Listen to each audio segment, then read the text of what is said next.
Today's issue that I'm going to talk about on this 250,000 mile 2017 2500 is I'm starting to get a charging system error. But as you can see, turn the key on. So the resting battery voltage is 12, 13.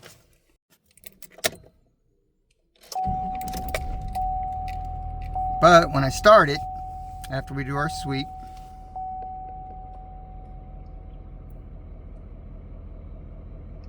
it's going to come up to just about 14 volts. So that means one of the two alternators has to be working. Now I'm getting ready to go on a 40-mile drive, so this could be risky, but we'll see what happens. I do have a charger with me.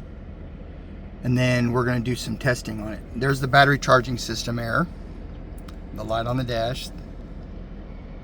So we'll see if we can't test it and find out which alternator it is. Hopefully one of them is working, or this is going to be a very short trip. So there's one alternator, and there's the power wire runs to the battery terminal. The other one is here, and there's its wire. I'm going to do a little testing here. I'm going to try and diagnose whether it's this alternator or this alternator. And the way I'm going to do it, I actually probably could unplug that lead, but I'm going to unplug the charging to the battery, and then I'm going to test it with a meter. There's the sticker. Tells you what alternator it is. 41, are they the same?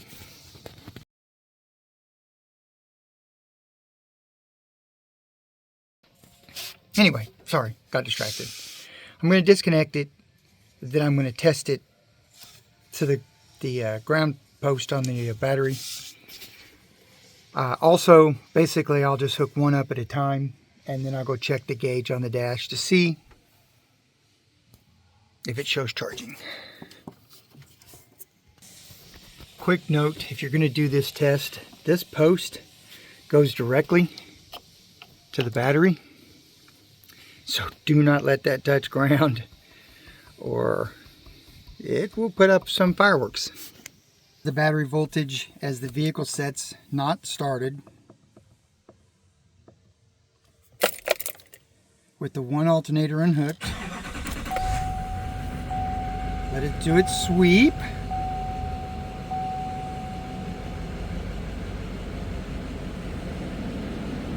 And we have found our culprit. That alternator's still hooked up. That one's not. So this one's bad. To emphasize the point, I've plugged this one back in, and I've disconnected this one. Now we'll go run the same test. Just like the previous test, there's the battery before starting. Go through its sweep.